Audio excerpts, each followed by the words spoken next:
Hey, y'all, want to get you some update on the Cornish rock cross meat chickens. This is day 11. So my oldest son and my youngest son and I just did some chores in the meat bird pen. We actually have a couple of fans on for the birds down here on this east side of their brooder that is direct and moving air through the rest of the pen. And we actually just widened their brooder space here. We're still in what we call a starting phase with these birds, so in the beginning of their growth pattern.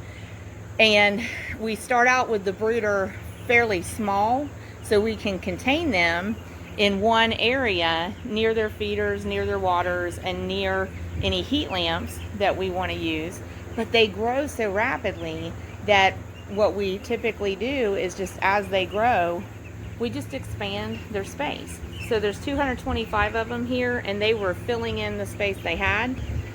They had grown to that point where they were really filling it in, and between them and all of their paraphernalia, their supplies, it was becoming really congested in their brooder space. So we want them to have room to move around, and we want them to have room to comfortably utilize all of their resources, like their feeders and their waters and their floor space. We don't want them crowded. If the stocking density gets to a point where it looks and feels crowded, then we want to adjust. We want to be able to do something about that. When they get to the finished stage, they're going to fill in all of the floor space that we give them, but they're never going to be crowded to the point that it's a negative impact on them. There's Tanner the Dotson. Tanner the Doxy. He has his own hashtag on social media, hashtag Tanner the Doxy, but he is waiting on me to finish chores.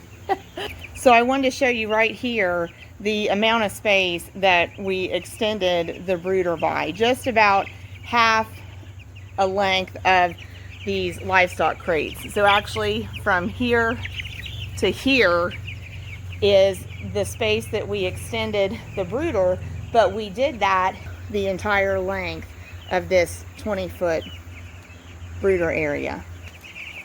Cleaned water trays, filled the waters, and filled feeders. And what I'm doing right now is just walking around the brooder into the areas where we're getting crowds of birds, and I'm just walking along slowly, kind of shuffling my feet, but compelling them and encouraging them to move around. That accomplishes two things for me as a poultry producer. For one thing, it breaks up where they're crowding, and we don't want them crowding. They have enough room to spread out throughout the brooder, and the brooder is pretty uniform throughout its space as far as conditions. So we're just getting the birds, see, that's already better. We're getting the birds to spread out in their space and use more of it more uniformly. We've got a lot of them at that stretch of feeders right there. That's nice. Look at that one. So the second thing moving them also accomplishes is we want to kind of give them gentle exercise on a regular basis. We need their legs to develop strength as they grow. They grow so rapidly that if they don't use their legs throughout production, they'll outgrow their legs. And if they outgrow their legs, when we say that, we just mean their legs haven't stayed strong enough to hold and carry their body weight. So we take very seriously that they need to keep their legs strong as they grow, because they've accomplished this amount of growth in 11 days. We're on day 11. We're about 25% of the way through production, and they're going to get much, much bigger. So we need them not only to be able to get up and walk today on day 11, we need them to be able to get up and walk on day 24, and on day 28, and on day 33, and on day 41. And the last day of production is usually about day 42. we need them to have strong legs throughout production and at the end of production on day 42. The number one reason you need your birds in production for meat to stay strong throughout production is so that they can get to food and get to water. If you've been in the horse industry, you've heard the adage, no hoof, no horse. And I frequently say with these birds, no leg, no chicken breast, because if you can't keep them mobile on their legs, they're not going to get to food, they're not going to get to water, they're not going to be successful in poultry production. No legs, no chicken is basically what it comes down to. No legs, no chicken dinner. Okay, we got to have strong legs underneath our meat birds. And so I think that's frequently overlooked with meat birds. I really do. I think very often we get a mindset of just get them, have the floor space, keep them watered, keep them fed, and that's about as far as we take it. But throughout production, we need to be doing things that compels and encourages our birds to gently exercise, to bear their weight on their own legs frequently throughout the day, and to move around their pen. So there are different tactics to get in the pen and carefully and calmly walk around the pen, around the birds, and compel them to get up and move.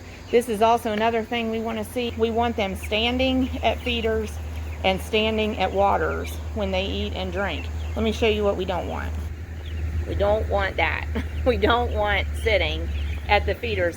Those birds are taking in feed, growing, getting bigger, and doing nothing to make their legs stronger.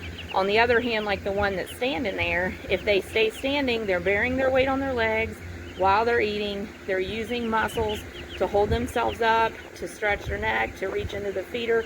That bird is getting its food, getting nourishment, getting growth, and getting stronger. We need to accomplish that. So the adjustment we're going to make there is these birds are just going to be about done with these baby bird feeders, and we're going to take these feeders out and put bigger capacity feeders in.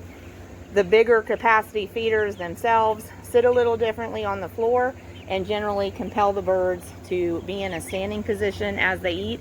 And then the other thing we'll do, and you can see it under the waters currently, we'll put scrap wood under their feeders and under their waters to actually raise the height of the trays. And ideally, what we want to accomplish is to get the height of the tray on the feeders and on the waters to approximately the height of the bird's back. And the more diligently we do that, the more frequency we accomplish of getting these birds to stand up at the feeders and the waters. We can consistently report from raising flocks of meat chickens a correlation between utilizing something to raise the height of the trays to the height of the bird's back corresponding to greater success in raising the flock. And the connection between the two things is it gets these birds standing up while they're eating and drinking, and that is causing them to basically do gentle weight-bearing exercise consistently and frequently, and it's just like reps in weight training. It's making them stronger. So we are at a point with this flock where as we observe this and they're comfortable sitting down at feeders, then we need to make the adjustment to compel a change in that behavior, because we want to see them fluid on their legs on day 11 at this stage, and we want to see them fluid on their legs at day 42 at the end of production. So we really need to keep them standing at feeders and waters to accomplish that. That's exactly what we want. So it is time to adjust for that. We just adjusted for floor space. It's time now in the next day or two to adjust for what they're eating and drinking out of, and to